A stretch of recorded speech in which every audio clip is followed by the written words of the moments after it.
Hi, Mark. I'm Alice, and my student number is 48. I'm a junior.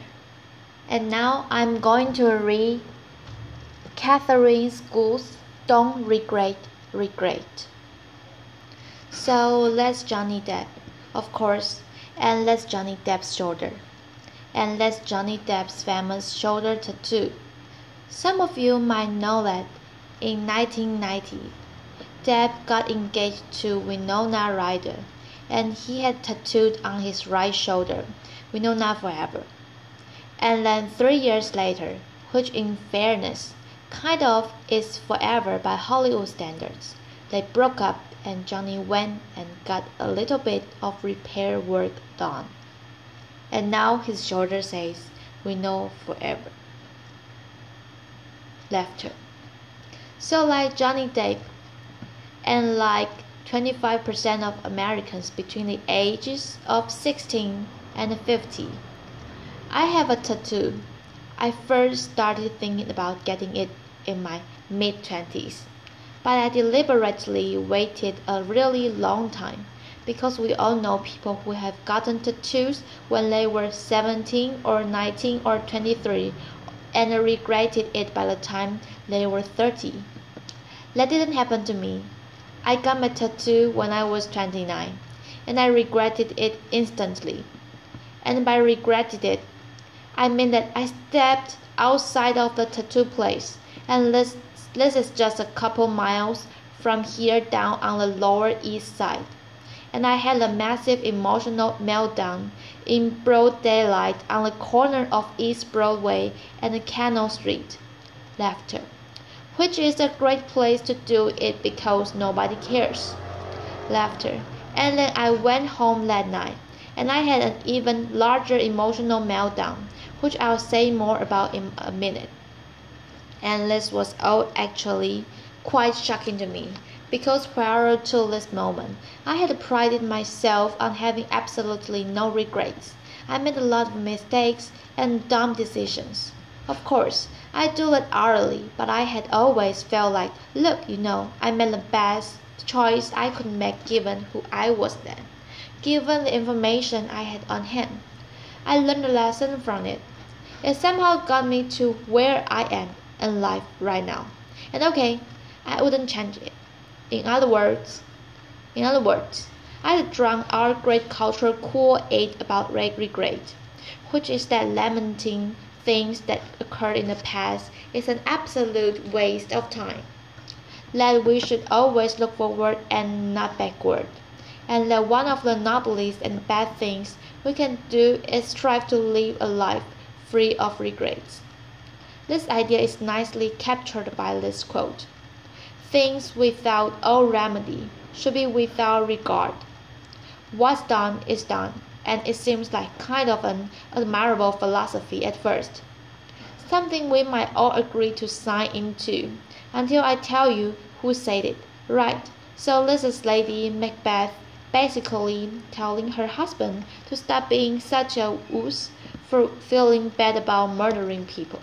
And as it happens, Shakespeare was onto something here, as he generally was, because the inability to experience regret is actually one of the diagnostic characteristics of sociopaths. It's also, by the way, a characteristic of certain kinds of brain damage. So people who have damage to their orbital frontal cortex seem to be unable to feel regret in the face of even obviously very poor decisions. So, if in fact you want to live a life free of regret, there is an option open to you. It's called a lobotomy. But if you want to be full functional and fully human and fully humane, I think you need to learn to live, not without regret, but with it. So let's start off by defining some terms. What is regret?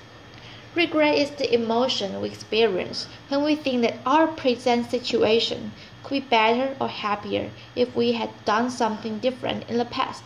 So in other words, regret requires two things. It requires, first of all, agency.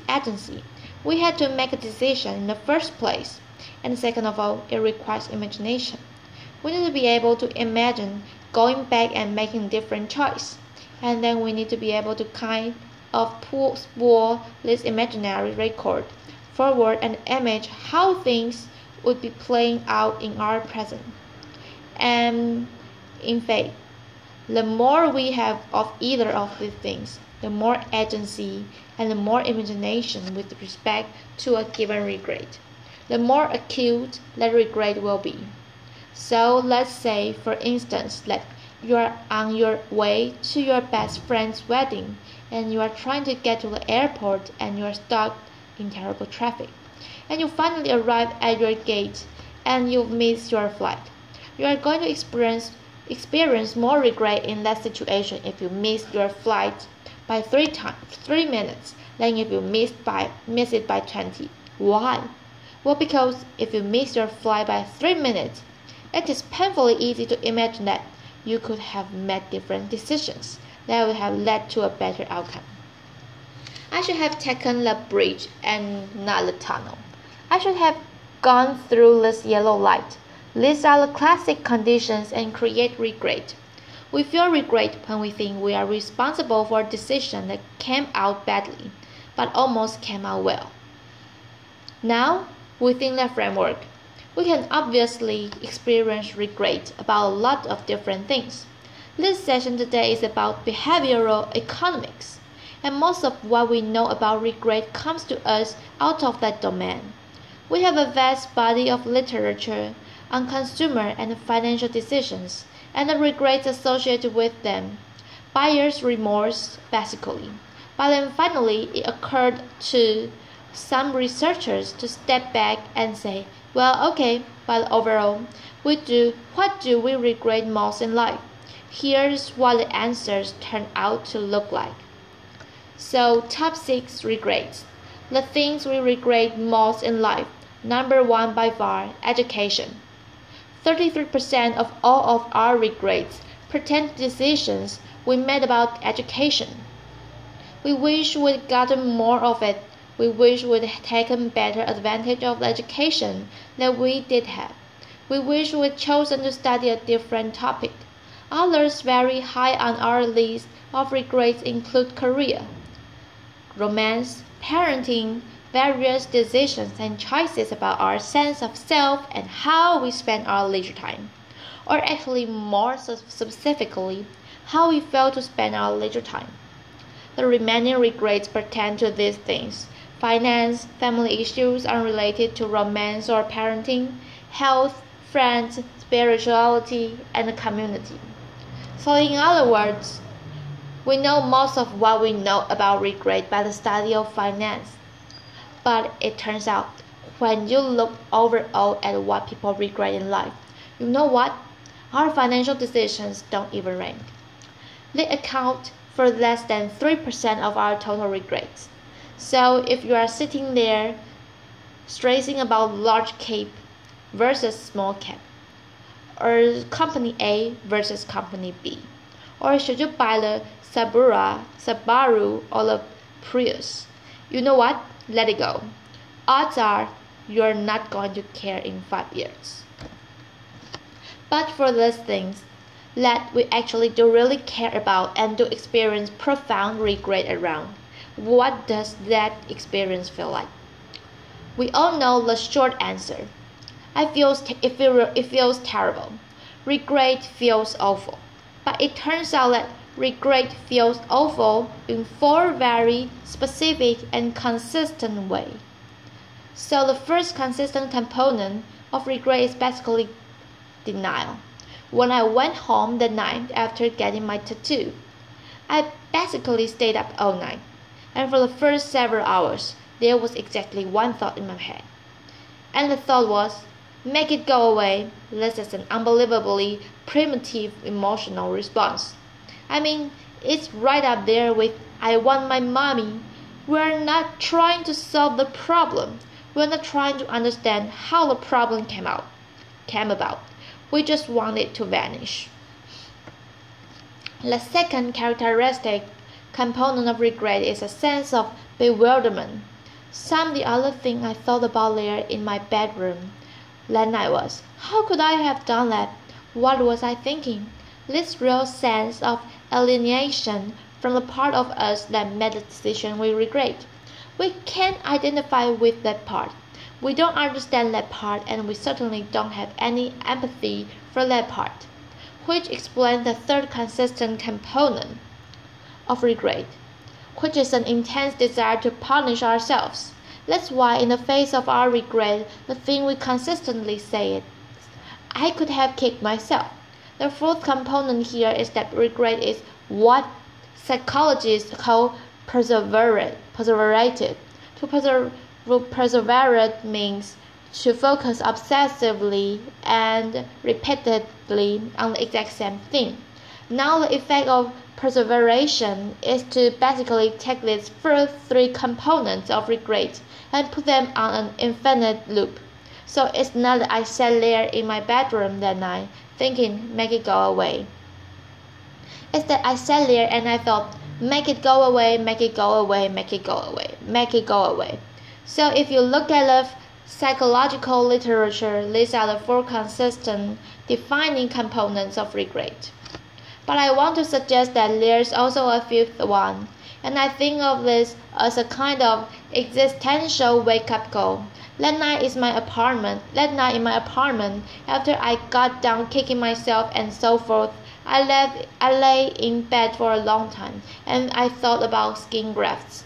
And then I thought about how much as travel insurance doesn't cover acts of God. Probably my health insurance did not cover acts in idiocy. In point of fact, no insurance covers acts of idiocy. The whole point of acts of idiocy is that they leave you totally uninsured. They leave you exposed to the world and exposed to your own vulnerability and fallibility in face of, frankly, a fairly indifferent universe. This is obviously an incredibly painful experience, and I think it's particularly painful for us now in the West in the grips of what I sometimes think of as a Control-Z culture, Control-Z, like the computer command undo. We are incredibly used to not having to face life's hard realities in a certain sense. We think we can throw money at a problem or throw technology at a problem. We can undo and unfriend and unfollow. And the problem is that there are certain things that happen in life that we desperately want to change and we cannot. Sometimes instead of Control-Z, we actually have zero control. And for those of us who are control freaks and the perfectionists, and I know whereof I speak, this is really hard because we want to do everything ourselves and we want to do it right. Now there is a case to be made that control freaks and the perfectionists should not get tattoos, and I'm going to return to that point in a few minutes. But first I want to say that the intensity and the persistence with which we experience these emotional components of regret is obviously going to vary depending on the specific thing that we are feeling regretful about. So for instance, here's one of my favorite automatic generators of regret in modern life: laughter, text, reply, repeat to all. And the amazing thing about this really insidious technological innovation is that even just with this one thing, we can experience a huge range of regret. You can accidentally hit reply all to an email and torpedo a relationship. Or you can just have an incredibly embarrassing day at work. Or you can have your last day at work. And this doesn't even touch on the really profound regrets of a life. Because of course, sometimes we do make decisions that have irrevocable and terrible consequences, either for our own or for our people's health and happiness and livelihood. And in a very worst case scenario, even their lives. Now obviously, those kinds of regrets are incredibly piercing and enduring. I mean, even the stupid reply, oh, regrets can leave us in a fit of excruciating agony for days. So how are we supposed to live with this? I want to suggest that there are 3 things that help us to make our peace with regret. And the first of these is to take some comfort in its universality.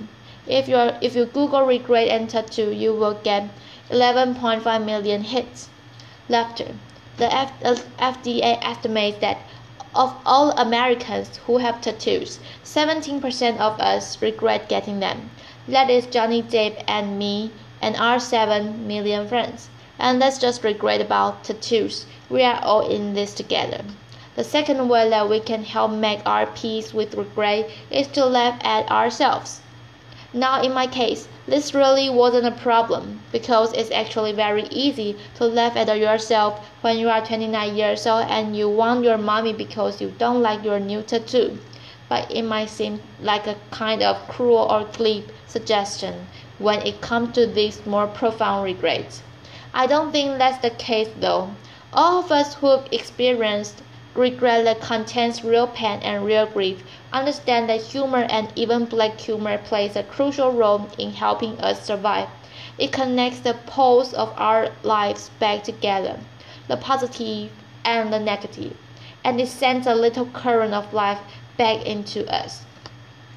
The third way that I think we can help make our peace with regret is through the passage of time, which, as we know, heals all wounds except for tattoos, which are permanent. So it's been several years since I got my own tattoo. And do you guys just want to see it? Alright, actually, you know what? I should warn you. You are going to be disappointed because it's actually not that hideous. I didn't tattoo Marilyn Manson's face on some indiscreet part of myself or something. When other people see my tattoo, for the most part, they like how it looks. It's just that I don't like how it looks. And as I said earlier, I'm a perfectionist, but I'll let you see it anyway. This is my tattoo. I can guess what some of you are thinking. So let me reassure you about something. Some of your own regrets are also not as ugly as you think they are. I got this tattoo because I spent most of my 20s living outside the country and traveling. And when I came and settled in New York afterward, I was worried that I would forget some of the most important lessons that I learned during that time. Specifically, the 2 things I learned about myself that I most didn't want to forget was how important it felt to keep exploring and simultaneously how important it is to somehow keep an eye on your own true north. And what I loved about this image of the compass was that I felt like it encapsulated both of these ideas in one simple image, and I thought it might serve as a kind of permanent mnemonic device. Well, it did, but it turns out it doesn't remind me of the thing I thought it would.